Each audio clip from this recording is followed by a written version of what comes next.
Señor Morticio, las festividades de Día de Muertos han concluido por este año.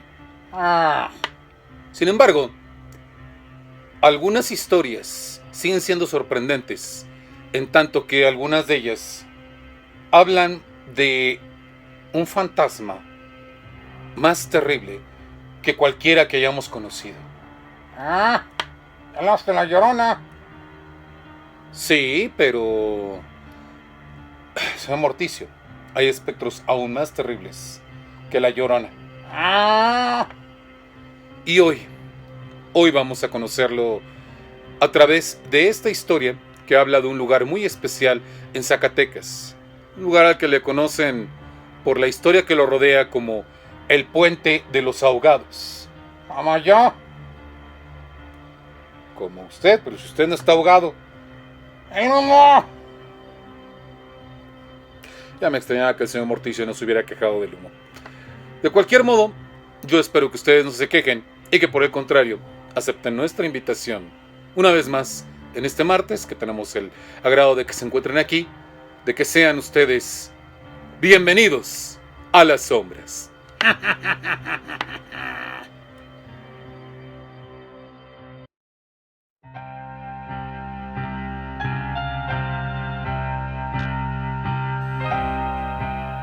Se discute en algunos círculos que tratan de procurar luz sobre este asunto si los fantasmas pueden ser manifestaciones producidas por una conjunción de fenómenos que aún no somos capaces de explicarnos por completo, o si por el contrario son solo simples creaciones mentales de cada persona con una serie de rasgos propios para ello. Ya sea por una razón o por la otra, en definitiva, es un hecho incontestable que la mente humana posee un poder muy grande. Por una parte, y una vez más, las opiniones se dividen, están quienes creen que el poder mental puede lograr alteraciones o cambios en el plano físico sin necesidad de elementos externos. La telequinesis o la telepatía, por ejemplo. Por otro lado, están quienes reconocen el poder mental para alterar estados de conciencia que, a su vez, podrían cambiar ciertos hechos de nuestro cuerpo, como en el caso de quienes se dice que son enfermos psicosomáticos. Las personas que sufren del empeoramiento de sus enfermedades o se producen a ellos mismos malestares físicos únicamente por la voluntad del poder mental.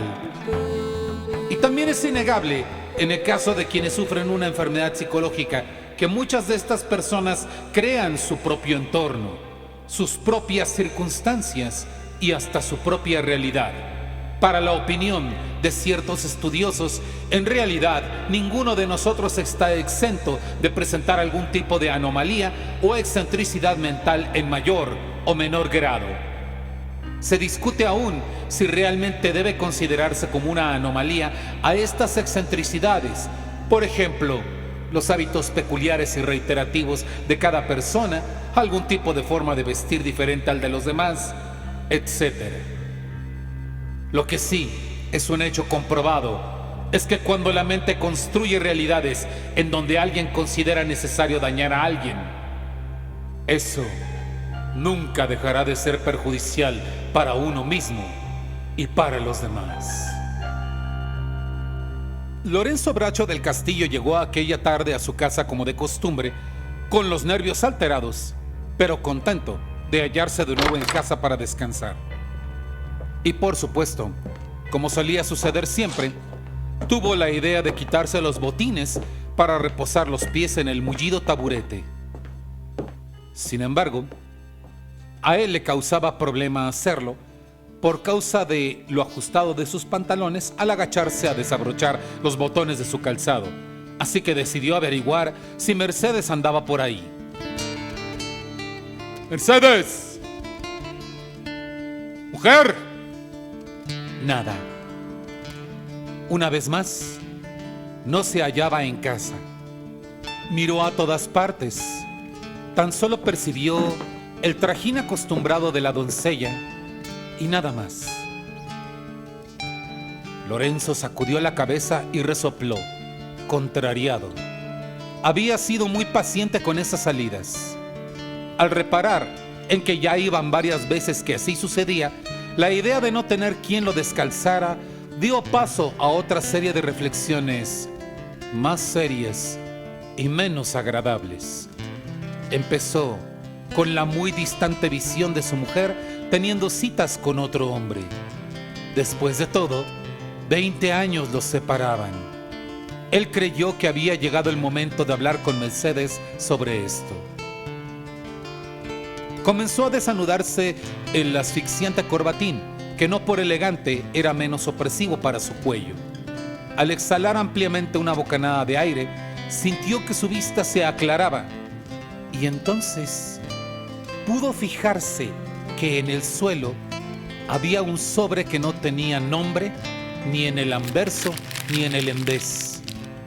Iba a proceder a abrirlo cuando escuchó el sonido del cerrojo de la puerta. Por sí o por no, lo ocultó en el sombrero para abrirlo después. Lorenzo. ¿Dónde andabas, mujer? Ya sabes, fui a la hacienda. Pero sí. Ay, Mercedes, ve nada más el vestido, cómo te lo ensuciaron. No te preocupes, seguro Mariana puede limpiarlo. No se trata de eso, Mercedes. El asunto es, ¿por qué te pasas la vida ya con esos muchachitos sucios y desarrapados? Creo que ya te he dicho que esos muchachitos sucios y desarrapados, como los llamas, necesitan toda la ayuda que pueda brindárseles. Justamente, hoy les llevé algo de alimento que compré por la mañana. Dios no nos ha dado hijos y así puedo consolarme con los pobres niños de la hacienda. ¿Y tu marido no necesita de ti? Ay, creo, Lorenzo, que me halaga que digas eso de mí. Y yo espero que seas lo suficientemente comprensivo como para entender lo mucho que me llena el alma el poder ayudar a otros. Yo no creo que solo estuvieras esperando que te desabrochara los botines, ¿verdad? Después de depositar un dulce beso en sus labios, Mercedes se alejó rápidamente a cambiarse el vestido y Lorenzo se quedó mudo, incapaz de decir nada más. Se aproximó al taburete para tratar de proceder cómodamente a quitarse los botines. Recordó en ese instante el sobre de papel que había ocultado en el sombrero y fue a sacarlo de ahí. Con un tirón del papel, rasgó el sobre y extrajo su contenido. Una simple hoja de papel doblada en 3 partes, con una caligrafía sencilla, demasiado común y corriente, sin firma ni sello alguno. El texto decía: su señora esposa, doña Mercedes de la Campa, va todos los martes después de la misa del señor San Antonio en el templo de San Francisco a una casucha pintada de azul que hay en el callejón de la Santa Veracruz, donde antes entra un joven oficial que sale después de ella.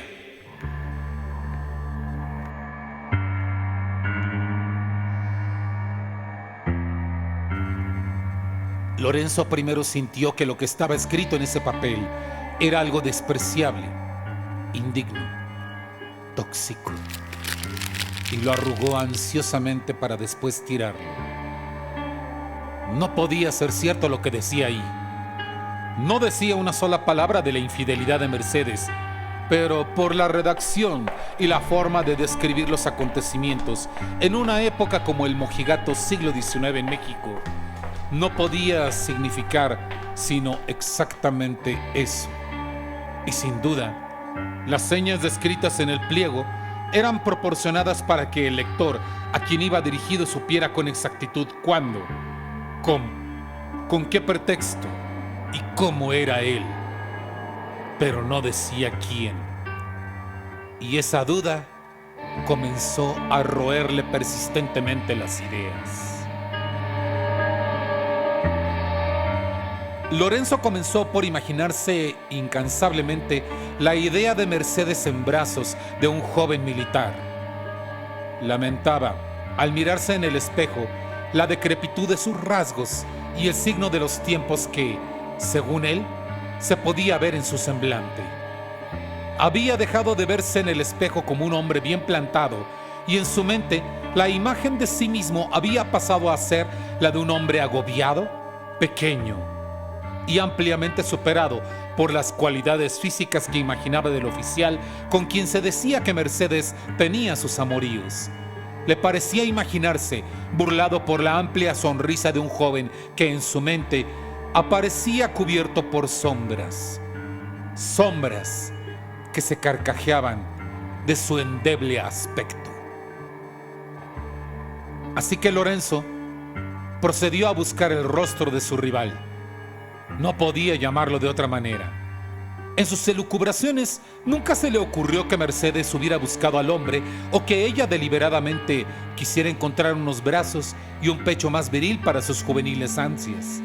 En una época en la que socialmente se privilegiaban las virtudes, cuando en realidad se vivía presa de los malintencionados prejuicios, era sumamente propicia como para que Lorenzo, quien como buen varón de aquel entonces, pudiera imaginar la burla que de su persona harían sin duda quienes ya supieran de esta aventura de su esposa, y lo que pensarían de ella. Averiguó, merced a sus influencias, que el maldito seductor, tal como él lo llamaba, llevaba por nombre el de Luis Miranda, subteniente salido del colegio militar y venido a Zacatecas por una comisión desde hacía 2 meses. Y consiguió aún más información. Sabía que iba al casino con cierta regularidad. Sin embargo, tuvo la amargura de verlo antes, tal como lo describió el anónimo mensaje. Lorenzo fingió un viaje por motivos de su trabajo y un día lunes se hospedó en un lugar cercano al templo de San Francisco, el templo donde ella acudía a la misa, tras la cual iría a la casa pintada de azul y de la que saldría seguida por un guapo joven militar. Y efectivamente, su esposa salía de la Eucaristía y sin detenerse mucho entraba en la casa azul, seguida del oficial.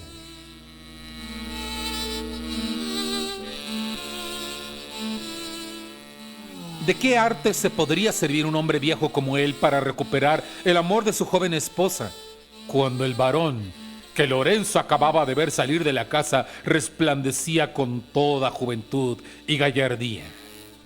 ¿Quién podría detener el torrente de imágenes que por causa del rencor pasaron ante los ojos de Lorenzo? Imágenes que incluían a una Mercedes deleitándose entre los brazos del joven en poses cada vez más atrevidas y sugestivas, abandonándose a raptos de pasión en medio de los cuales hasta su risa argentina le parecía escuchar entremezclada con suaves transportes de placer. Y mientras más lo imaginaba, su ira era cada vez más incontenible y amenazante para quienes lo rodeaban. Lorenzo interrogó a todas las personas que podía interrogar. Por ejemplo, al padre guardián del convento. Buenos días, padre. ¿A dónde va esa mujer? ¿Quién vive en esa casa donde ella va? Buenos días, hijo. ¿Quién desea saberlo? Su esposo, Lorenzo Bracho del Castillo. Mucho gusto, señor. Y disculpe si no había tenido antes el gusto. ¿Me va a contestar o no? Poco a poco, señor. No sé cuál sea la causa de su enfado, pero en esa casa vive una mujer que está atacada de parálisis y desde hace mucho tiempo está siendo atendida por nuestras hermanas de la congregación y a ella la visita su esposa desde hace cierto tiempo. ¿Desde hace cuánto exactamente? No lo recuerdo bien. Desde hace años. Yo aún no estaba en esta parroquia. ¿No estaba o no lo sabe? No estoy seguro. Gracias. Con su brusca despedida confirmaba que en realidad el padre estaba cubriendo las actividades de su esposa. Le pesaba reconocer que los religiosos se prestaban a ese tipo de arreglos sin el menor pudor. Claro, con las limosnas que Mercedes les pagaba seguramente. Limosnas que salían de su propia bolsa. Él pagaba para que su mujer sobornara a los alcahuetes de su aventura. A Mariana, quien era la acompañante de Mercedes, también la hizo pasar un muy mal rato. Mariana, me dicen que tú acompañas a la señora al templo de San Francisco todos los martes. Sí. Me dicen que la acompañas a una casa azul cerca del templo todos los martes después de la misa. Sí. ¿Para qué van allá? No puedo decirle. ¿Por qué? Son cosas de la señora. Sí sabes que los asuntos de una mujer casada inmiscuyen al marido. Yo solo sé que la señora no me ha autorizado a hablar de eso. Y sí sabes que el señor es el único que autoriza aquí. Señor Lorenzo, con todo respeto, tendría que preguntarle eso a la señora. Le pido que no me ponga entre la espada y la pared. Yo le debo obediencia porque así me lo ha pedido. ¡Maldita sea, Mariana! ¡Respóndeme! No. Prefiero que me eche. Lorenzo salió de la estancia después de la abrupta conversación con Mariana. En cada ocasión iba perdiendo más el control a medida que imaginaba a Mercedes debatiéndose entre los brazos del militar, jugando a la inocencia perdida en abrazos de esclavizante deseo. Así, y sin que él se diera cuenta, llegó su cumpleaños, un 10 de agosto de 1800. Mientras que él pasaba los últimos días en una serie de obscenas imágenes sobre Mercedes y Luis, cada una más indigna que la otra para la mujer, no vio el trabajo que Mercedes se tomaba para organizar la fiesta. Ella tenía todo preparado y el evento brilló por la organización y la presencia de una gran cantidad de asistentes que le dieron lucimiento. Pero dentro de los invitados también descubrió a Luis y su ira no conoció límites cuando de golpe, al descubrirlo, la emoción lo golpeó en el ánimo con una amarga oleada de coraje. Para Lorenzo no había un mañana. Con todo, y su estado de ánimo supo, como hombre de sociedad, disimular su malestar. Fue solo hasta que Luis pretendió despedirse después de haber estado unas horas en el festejo que Lorenzo lo enfrentó. Al fin iba a saber quién era el hombre que no iba a permitir su burla, el único hombre para Mercedes. Nadie más. Una palabra, subteniente. Digan. Necesito hablar con usted. Hágalo ahora, si gusta.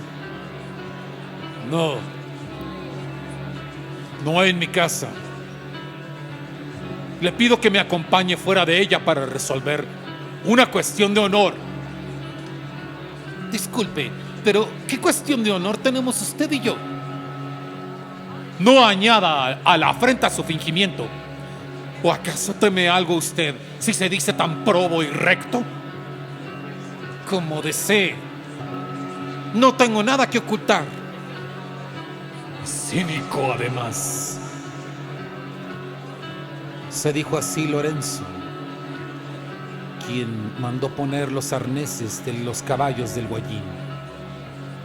El cochero vio que Lorenzo se disponía a guiar el Guayín él mismo, pero por el gesto descompuesto por la ira, no añadió nada más. Era una mala idea salir en un vehículo bajo la lluvia que comenzaba a parecer más una tempestad. Luis siguió a Lorenzo, y aunque pareció dubitativo al subir al carro, al final con paso firme lo hizo.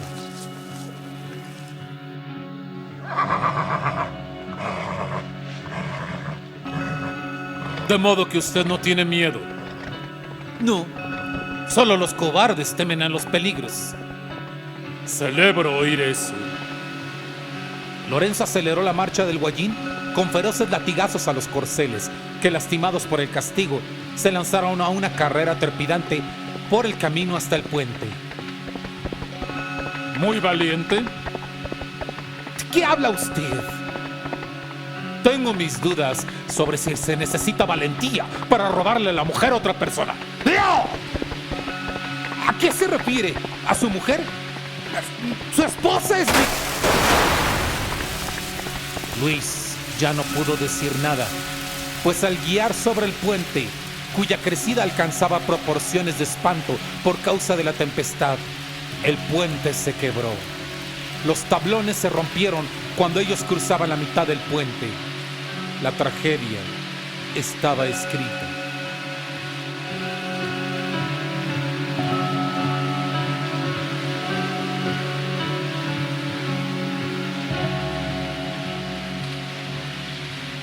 Los dos murieron ahogados. Digo mal. Uno murió ahogado y el otro asfixiado por el feroz abrazo que hizo de su rival, quien después de la caída trataba de salir a salvo a nado, lo que el otro no permitió de ninguna manera. Creo inútil decirles quién era el insensato que ahogó al otro.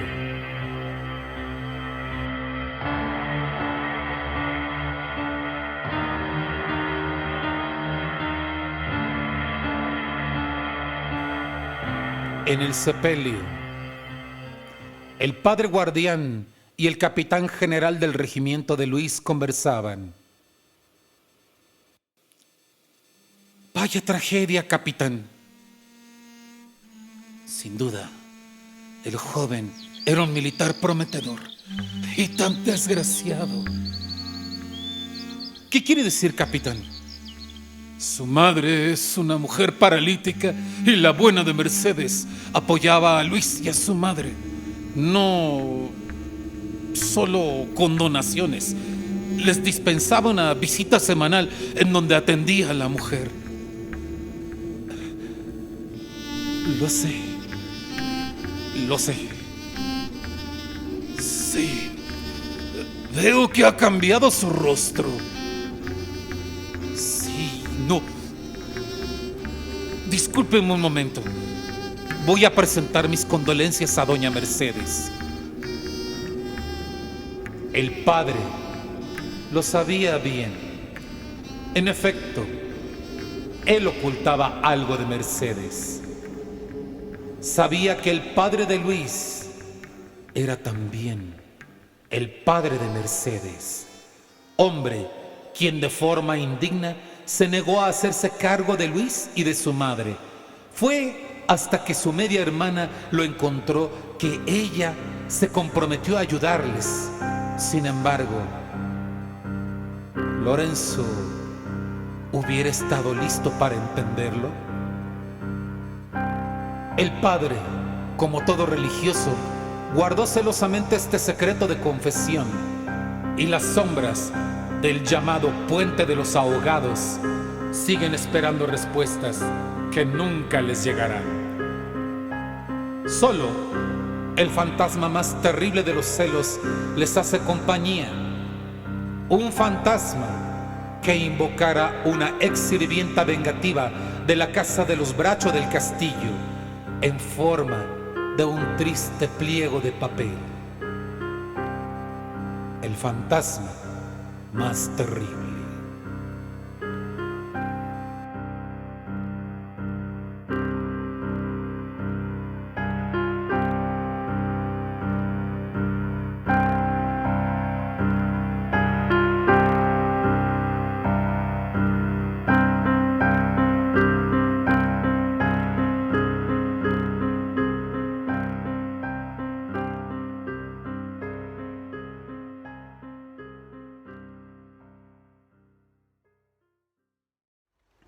¡Qué bueno! Señor Morticio, si nos referimos al mismo personaje, podría estar de acuerdo con usted. Pero el tema es que estas personas no solo se causan daño a sí mismas, sino que también se lo causan a los demás. Y eso es lo lamentable. Como también lamentable es que las cosas pienso que podrían haber sido distintas si la sociedad hubiera sido distinta en aquel entonces, pero las sociedades fueron como fueron. Nosotros somos lo que somos y en el futuro será lo que debe suceder. De cualquier modo, creo que ustedes tienen abierta la puerta para la discusión y sin duda pienso que la harán excelentemente. Para nosotros, por nuestra parte, eso sería todo por esta noche. Sin duda alguna, señor Morticio, ¡Ay! la recomendación para que ustedes se suscriban a nuestra página Las Leyendas del Cuervo en Facebook, donde tenemos una serie de datos. Asimismo también les proporcionamos previos de los videos y está también el grupo de Bienvenidos a las Sombras, en donde podrán ustedes emitir opiniones y responder encuestas sobre lo que les gustaría que de alguna manera tratáramos en este canal. También los invito a que ustedes tengan en cuenta que va a haber una serie de sorpresas, ¿verdad, señor Morticio? Bien, ¿nos podría contar algo al respecto? No. Entonces nos enteraremos después. Del mismo modo, los invitamos a suscribirse al canal, activar la campanilla para que ustedes no se pierdan videos y por supuesto, si les gusta el trabajo que aquí se presenta, otorgarnos un like con el fin de vencer la leyenda oscura del algoritmo y de este modo que podamos construir una comunidad más grande que poco a poco se va logrando gracias a la intervención de personas maravillosas.